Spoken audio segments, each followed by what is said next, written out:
business in the Atlantic, which is true. The Egyptians have no business in the Atlantic. The Atlantic is very, very far from Egypt. And Egyptian ships have no right in the Atlantic circa 800 BC. The reason why they are in the Atlantic at all, in the North Atlantic, is because of an unusual situation that is occurring in the Mediterranean at that point in time. It is very important, therefore, not only to study what was happening in Mesoamerica, but to study what was happening at that point in time in Egypt and Nubia. What you have is a war going on between Africa and Asia. The Asiatics are attacking everyone in the Mediterranean. They have smashed the Hittites. They have taken iron smelting process from the Hittites.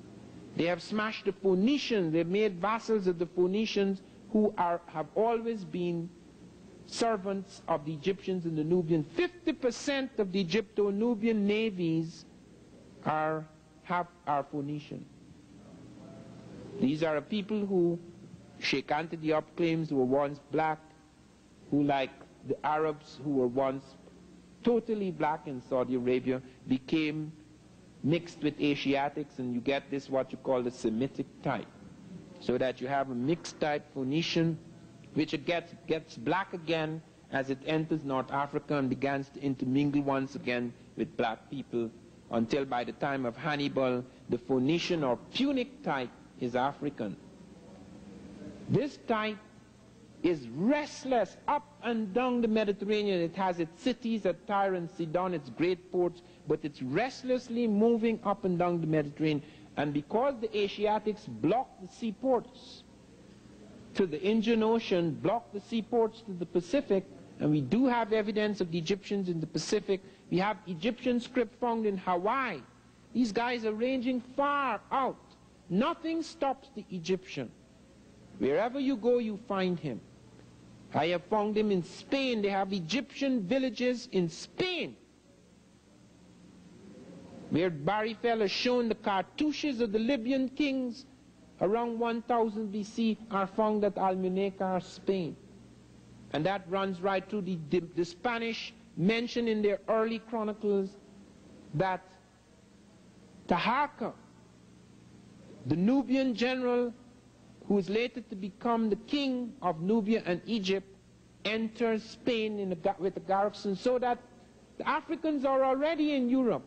They're invading. They come in with a garrison into Spain, and then they retreat back because they have their own problems at home.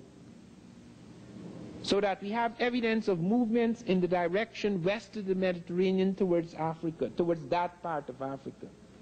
And more fleets were driven, both military as well as commercial fleets were driven west of the Mediterranean, because tin was needed for the bronze armies, because this was the late Bronze Age. Copper was needed in Cyprus, tin was needed. They went right up into the British Isles and the North Atlantic searching for tin.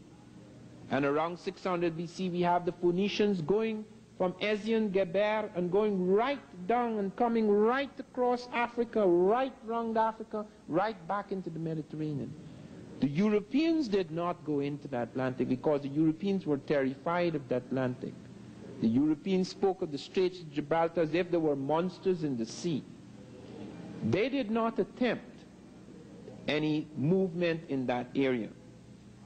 But the Phoenicians did, and they were very much tied up, as I say, with African navies. That is the reason why many of the great heads have military helmets. Not all of them do, but they're distinguished by military helmets. They are a warrior dynasty, because this is a period of war.